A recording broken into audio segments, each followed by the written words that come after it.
My name is Jason Salomi, and this is Perfection, an athlete's perspective.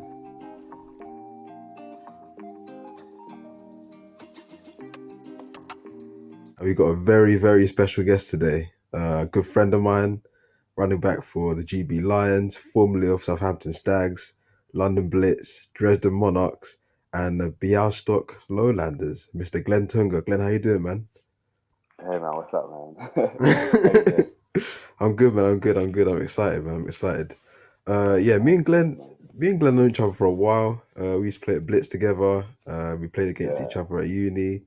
Obviously Huh. now now Glenn's on his way to doing great things, hopefully in the CFL. But Glenn, the reason I wanted to speak to you is because obviously you do a lot of things at ATP. Yeah. Your performance your performance thing, and obviously you're getting ready to go to the CFL and compete in the CFL Combine. And I just wanted to discuss a few things with you that might help me and might help people listening, if that's okay with you, man.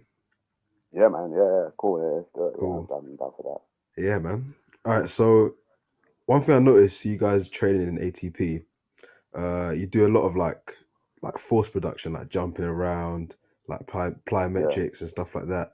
For you personally, is there a way that you found that's the best way of training it?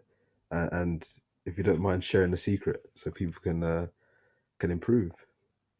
So you mean the best way of training like explosiveness or Yeah. Just like um explosive stuff.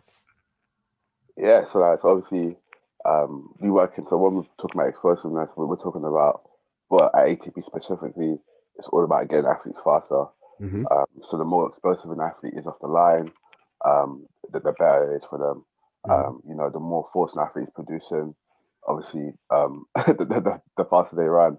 Yeah. It's just those are physics. The more you put into the ground, you get back. But obviously, there's certain angles that you need to be putting force in. Yeah. There's more angles are more optimal than others. So we do a lot of jumping. We do a lot of jumping top with elasticity, with elastic strength. Obviously, like you said, explosiveness. Yeah, Yeah, man. No, because one thing I've become aware of, especially this off season, is like someone putting this out to me. There's like two different things that most athletes need when they start training, or when they come to different training methods. It's like obviously everyone has strength, like like linear strength, like squatting and deadlift and stuff like that. hmm And some people have like just like you say the ability to transfer that to put in force into the ground. And I think I think for most people, you kind of have to figure out which one you lack more and then work on that. Because there's some people like you who can squat like 500 kg or whatever it is you squat. I don't know how much you squat. Um, but also have the ability to put that into the ground and like propel yourself forward. Is that something that yeah. that's something that you found that you had to work on? Did you have to work on a particular part of like strength or plyometrics, or did you just have to Um, keep working both at the same time? so I found that like earlier on in my training years, I was just naturally strong. Yeah. And I guess for a while I thought that was enough. But I Hmm. guess as athletes, as performance athletes, because we're not bodybuilders, we're not powerlifters. As Yeah. performance athletes, you don't have say 10 seconds or however long it takes you to perform a squat. You don't have that long in a game to produce force. Hmm. Everything is really fast and really quick. So I find that yeah, it was great being strong, but now I needed to find ways that I guess to transfer that strength into explosiveness on the field and being fast, but still being strong.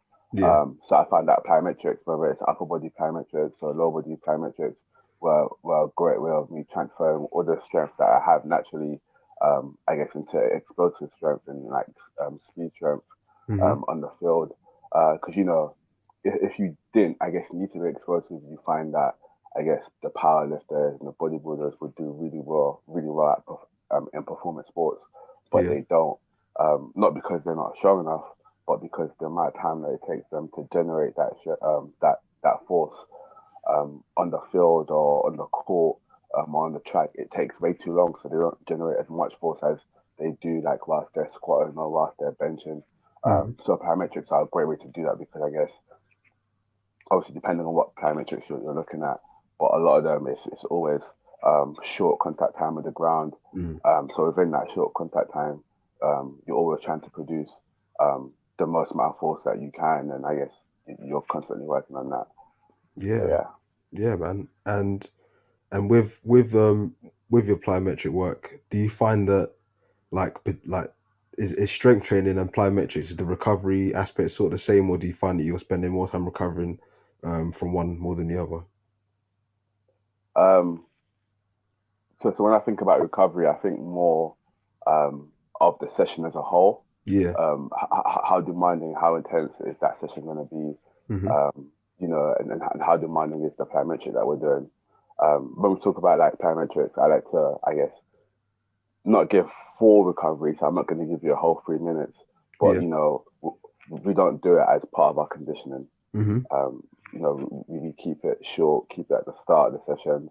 Hmm. With strength training, it's a bit different. Um, I guess with strength training, I like to keep the intensity up.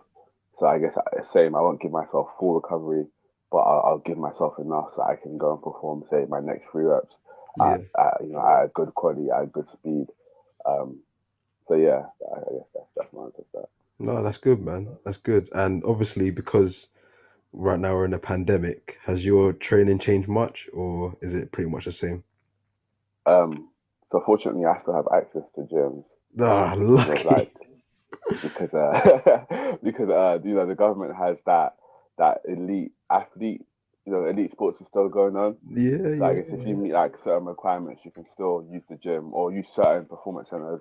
So my training hasn't changed much, but during the first lockdown, Hmm. it changed completely because I wasn't spending much time in the gym. So yeah, I did a lot more jumping, I did a lot more running, Yeah. and I really liked that. So this time round, this off season, I was like, I took that aspect of a lot more jumping, a lot more running, and I took that over to this, I guess this phase of training.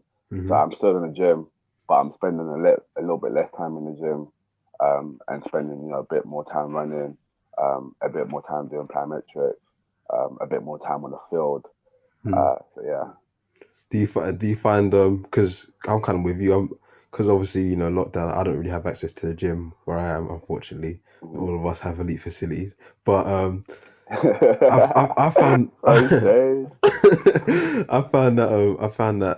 I actually like really look forward to a lot of the running and jumping, because it kind of is it's a bit of a change of pace, really. Like a lot of the time we're in the gym doing what we're doing and Yeah, stuff, and you do plyometrics, but not as much as you would obviously when there's no equipment. But do you find that you yeah, look forward to it now during? yeah. Like I feel like a key aspect of training that I guess gets overlooked a lot of the times is fun.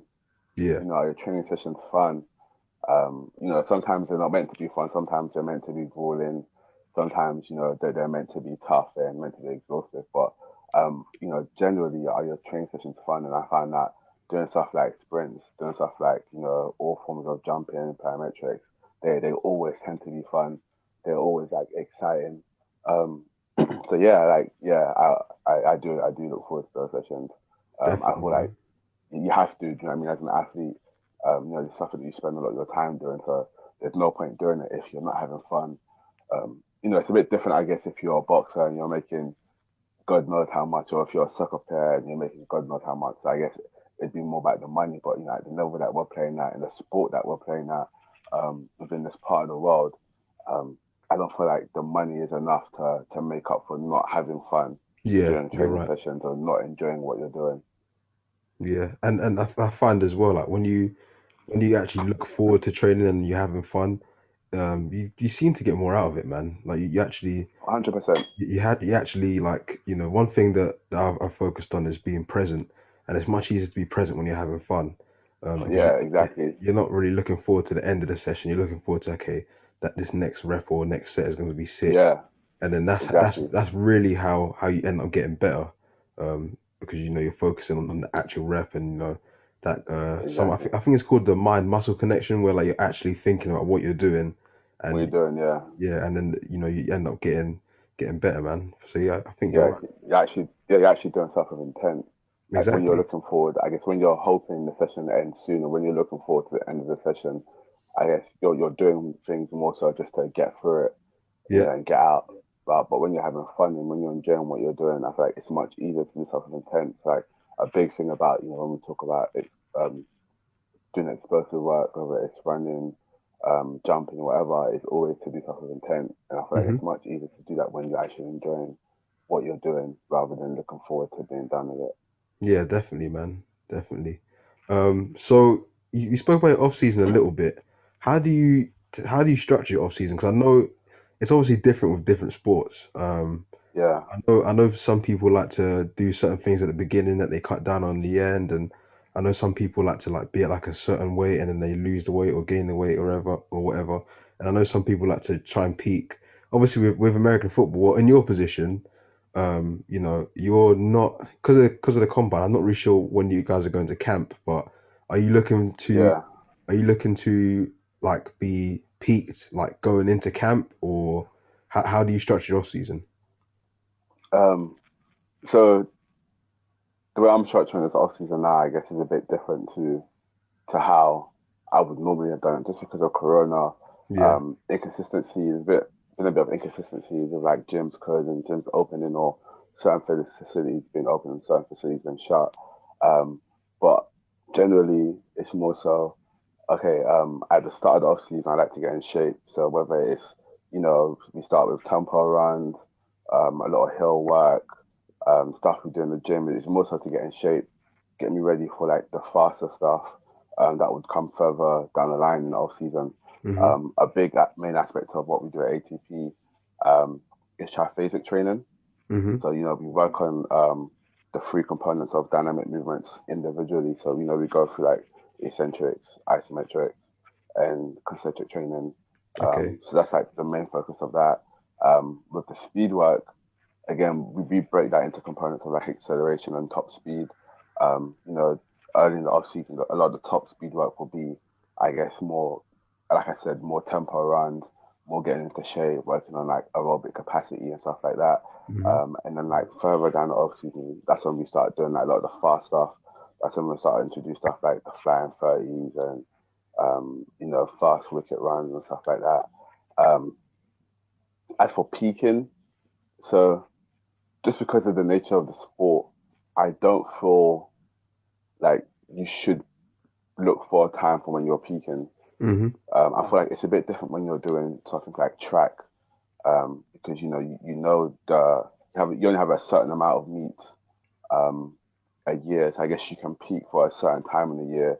Like if you have, say, your most important run is in July, you can aim to peak around that time. But I guess with American football, every game is important. So I look Yeah. rather than I guess to peak at a certain time, I look more to being ready for football at the start of the season, and then during the season, it's more so just making sure my body's right. I'm not looking to okay, I'm going to peak for the finals or I'm going to peak for the semis.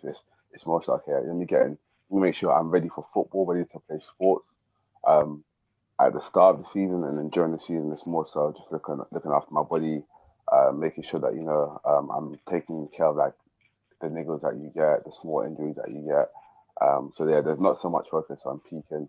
Hmm. Although with the combine coming up, I guess it's been a bit different this year because Yeah. with the combine coming up, you do want to peak in time for the combine. But if there isn't a combine, that would like be my general plan. But yeah, with the combine coming up, I guess I am for yeah, I guess I'm looking to peak in time for the combine so I can perform really well. But then after that, it's back to like the normal stuff that I talked about. No, that sounds good, man. And earlier on you just spoke about the like the eccentric, concentric, and isometric phase. Do you mind just Yeah. quickly explaining what each of those are? Yeah, so with every dynamic movement, um, so that whether like you're running or you're jumping, for every dynamic movement, there's three phases that always take place. Hmm. There's always an eccentric phase, an isometric phase, and a concentric phase. An example of a eccentric phase would be like when you're squatting on the way down. That would Hmm. be an example of like the eccentric phase. Or like when you're benching. on the way down. That again would be an example of an eccentric phase. The isometric phase is a bit more harder to point out because it happens like instantaneously. Yeah. But so I'll cover that one at the end. The concentric phase is an example would be like on the way up of a squat. Um, that's an example, or when you're going from the bottom to the top of a bench. That's like when I guess they say the length between your, I forgot the technical terms, but the length of your muscles is contracted, is shortening. Yeah. And then like between your eccentric and your concentric phase is your isometric phase. So that's normally like at the very like at the bottom of your squat. There's like a certain point um, that happens really instantaneously that like you're not moving at all. Mm-hmm. Like when you're going from eccentric to concentric, and that's all the three movements. And I guess a big Yeah. part of our training at ATP is we train all those movements because they all have a part to play in how well you move dynamically, whether it's running or jumping. So Mm-hmm. we cover that. Um, a lot of people, I guess, do a lot of concentric training, which is great, but then you can only do so much concentrically if you're not doing well eccentrically. Yeah. Um, so yeah, we try to cover all three of those aspects. And in trying to cover all those things and coaching a lot of young athletes, what do you find is the hardest for athletes to gets to grips with? Um, so the eccentric phase training that is the most demanding, just like in terms of like how much it burns at your CNS, Mm-hmm. how like I guess it makes you tired quicker. Yeah. I guess that's the hardest because you have to I guess manage how tired the athletes are, how much stress they're under. A lot of guys will always say, "Oh yeah, I can keep going." But as a coach, I guess it's important to measure that for yourself and see, okay, is my athlete getting too stressed to the point where he's going to be overtraining, or is it just enough to I guess um, cause like adaptation. I guess Mm-hmm. that's the hardest part. Concentric training, I think, is um, normally the easiest because I guess it's normally the easiest to sell, and it's not as demanding um, as eccentric training. Mm-hmm. So yeah, I say eccentric training is always the hardest to measure and I guess to sell to an athlete. Um, you know, trying to sell to a young athlete who I guess only focuses unconsciously on the concentric part, trying to sell him the importance of say a box drop Mm-hmm. or you know say we're doing squats, having him slow down the tempo on the way down, having to sell that to him is difficult, but we're getting it, so it's cool. And what I mean, because eccentric training is obviously exhausting, and obviously you're training a lot yourself. How do you when you're training, how do you make sure you're not burning yourself out? Because obviously in our sport, and especially I think it might be a British thing. We always look to everyone wants to like, work hard and hard graft and all this stuff. But Yeah. sometimes that can lead to injury, that can lead to Mm. poor reps, which lead to injury. So how do you make sure how do you make sure you're training the right amount and not causing yourself damage? um, at the start, it's normally trial and error, Yeah. if I'm being honest. Especially, yeah, it's normally trial and error. But there are like certain, I guess, symptoms to look out for um, if someone's overtraining or not. So just because of like, so obviously you want to put your body through stress to cause adaptation. Yeah. Um, but during that, you risk like burning your central nervous system out, and you risk like weakening your immune system. So I think there's a lot of times when people are overtraining, they tend to start getting sick. Mm-hmm. So Oh, that's normally a yeah. good sign. Like Like they, getting they, like they start yeah, getting sick. yeah, yeah. Like yeah. So that's normally a good sign. Another good sign is normally like restlessness. Like you'll be tired, but say you can't really sleep. Mm, Um, so like if I'm like say okay, cool, like me who I like to sleep a lot, if at night I find that I'm not like having good nights of sleep, that's like normally another sign. yeah. Um, and I guess just getting to know how your body feels. I Mm-hmm. can tell when I'm tired. Like towards the end of the week or towards the end of like a training block, I'll start to feel tired, Mm-hmm. and then I kind of know okay, cool. But I guess these are all things that take trial and error. Yeah. more, I guess, reliable ways that I'd like to do, or that I do sometimes if I have like the resources. Um, I'll like measure certain things that I'll do. So I might say I might measure my vert jump at the start of every session.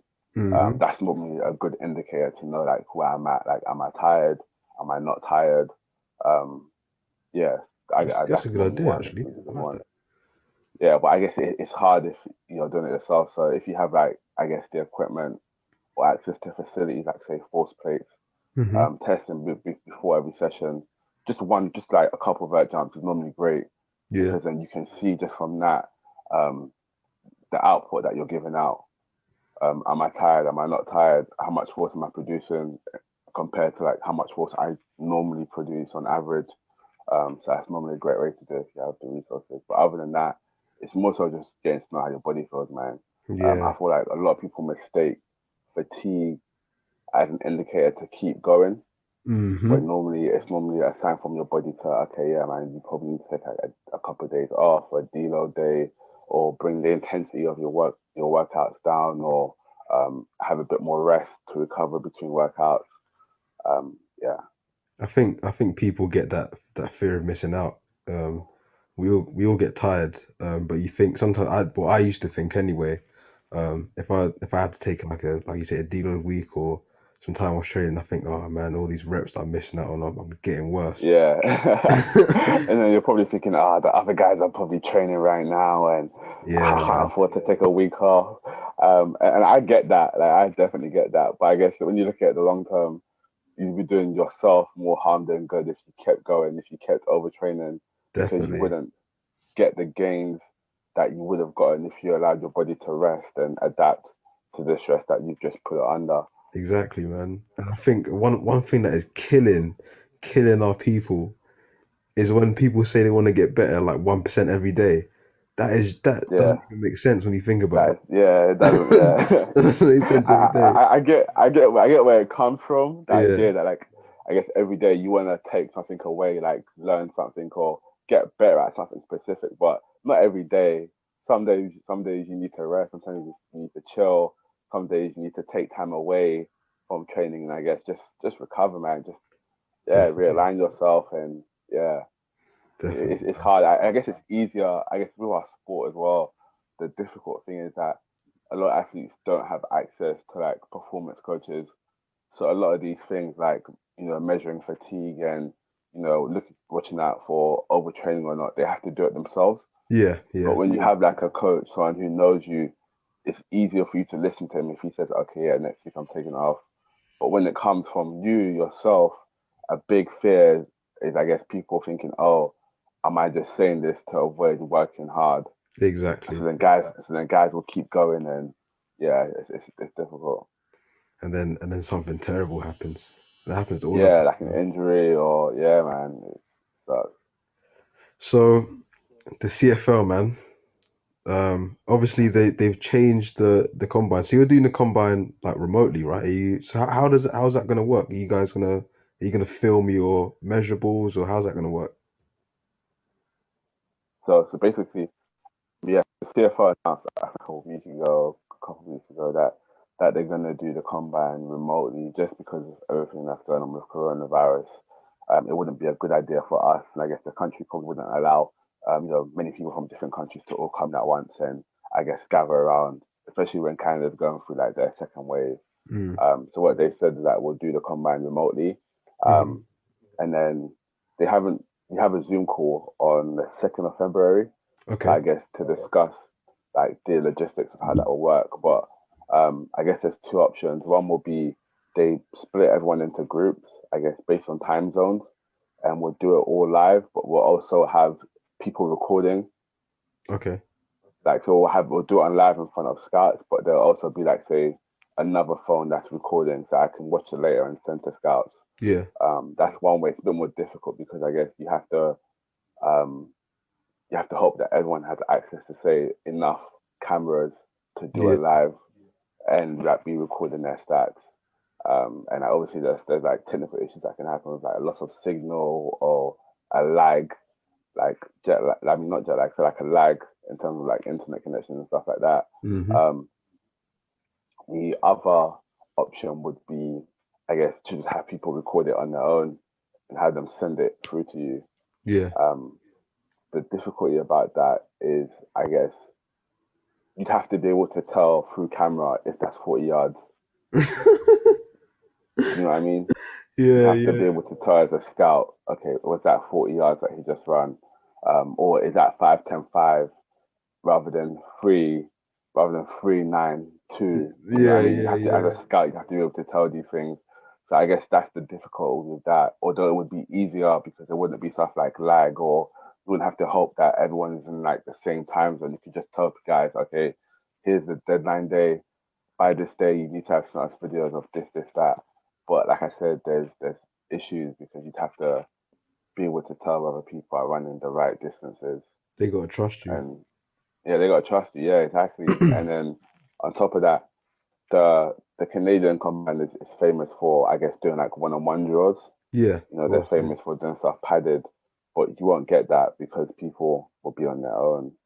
So it would just be the normal combine Hmm. draws. So what are you expecting from this process? Because obviously, it's a lot more different than actually being in front of people and in front of scouts, as you know we witnessed last year.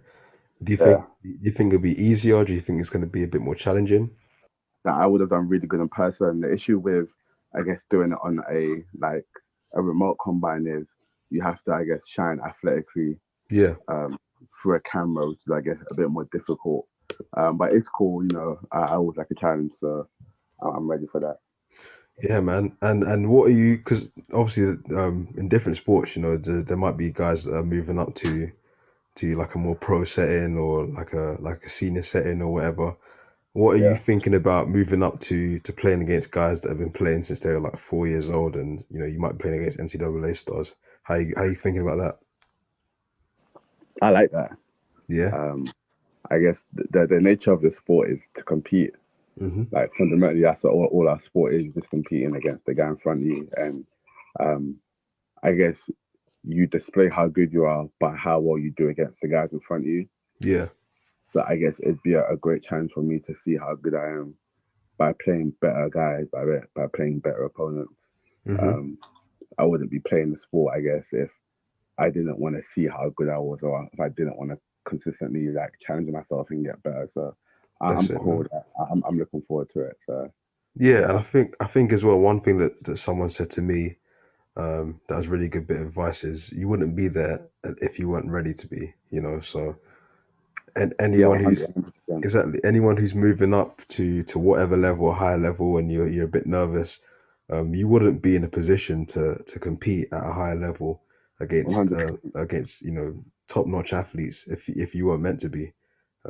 For Yeah, I sport is totally agree. like yeah, that's it. Like sport is the ultimate meritocracy. Like you can't get far in any sport without being good at it. So if That you being are good, yeah, if you are in a position to compete, then you've done the work and it's time to show off, man. yeah, you're clearly there for you clearly have something that's allowed you to get there. Exactly. I feel like a certain level that's allowed you to get past all the other obstacles that have come your way. So it's Yeah, just a matter man. of being able to compete on that day or in that moment.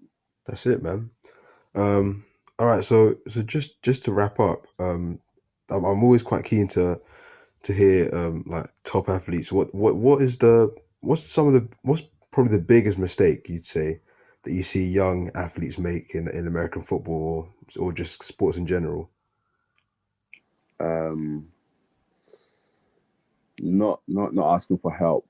Mm, I feel like too many people have pride. Like obviously, so I understand that like playing a sport and I guess living is difficult because it's hard to explain, say, to an employer or to, I guess, friends that, you know, you can't make certain things or you can't attend certain shifts or whatever because you have your sport or you have to go to the gym or go to the field. And because of that, I feel like a lot of athletes take on responsibilities onto themselves, which is important too. But I hmm. feel like it's also important to ask for help. Um, and like playing our sport, for example, in the UK, you have to get to a certain level before you start, I guess, getting paid or whatever. So a lot of it is, I guess, you're almost volunteering your time So I get that like, a lot of athletes may not have money to invest into training, but so they don't ask, they teach themselves, and which is Yeah, great in long run. It's important to teach yourself, but I guess that opens up the door to loads of lots of trial and error, yeah, loads of mistakes that you'll make. So, like for me, always ask for help. The worst thing someone can say is no. Do you know what I mean? exactly. Um, and as a coach myself, if an athlete comes to me, he doesn't have the financials for me to I guess take part in our program. If I can see that he's willing to put in the work, we can find some sort of compromise. Mm, that's the So way to do it, man. That's yeah, really man, good. Just always ask for help. that's it. Just everyone, if you're struggling with anything, just ask for help. But don't make you weak. It makes you, if anything, it makes you stronger and more responsible to recognize that you have a weakness and you're willing to be vulnerable Exactly. enough to It's hard get to it. see that yourself. Like I see a lot of guys doing drills, and I appreciate the hard work that they're putting in, but they don't see the mistakes that they're making. Hmm. Whereas if they ask for help, it'd be better for them. Yeah, man. That's it, man. Man, I've enjoyed this conversation, and I think I'm gonna take away the one thing you spoke about that I really liked was the aspect of having fun and making sure that your training, it is like you say, it does get lost with everything that we do, and field and be in the gym and film study, or like you kind of do forget to have fun. But that's why everyone kind of gets into what they do, especially in sports, is you enjoy it. So definitely gonna Exactly. definitely gonna definitely gonna remember that as I'm training, man. Exactly. Have fun, man. Enjoy what you're doing. Otherwise, like, go do something else. Do you know what I mean? Trust Um, me, yeah, man. I don't like this. Isn't I guess America where it's a matter of where it's a bit more I guess um like a matter of life and death. Yeah, I feel like exactly. especially in UK, you have a bit more choices. Like, cool, you don't do sports, that's fine. There's other things that you can take, other roads you can take. So if you're gonna be here, you might as well enjoy it. If you're gonna be putting in, I don't know how many hours of work and making all these sacrifices, at least make sure you enjoy it because I guess, especially playing in the UK, playing our sport, there isn't as much reward as there is for I guess soccer players and such. So yeah. Yeah, man. No, it's been a good discussion, man. Guys, you can find Glenn on. I don't. Do you use your Twitter much? Would you say people can find you on there or not really? Yeah, they Yeah, can find me there. I'm there. yeah. It's at Glen Toonga. Same as Instagram at Glen Toonga. GlenToonga. And Yeah, obviously you got ATP as well. Which is Glenn and Mike's, I should say, performance company. yeah, They're on Instagram. They got 5 videos. And it's at a full stop T underscore performance. yeah. So yeah, man, Glenn, it's been a pleasure speaking Thanks, to you, man. thanks for having me, man. Thanks for having me. It was nice. That's cool, man. That's cool. All right, man. Well, guys, next episode, man. See you guys later. Take Peace, care. man. Yeah, man.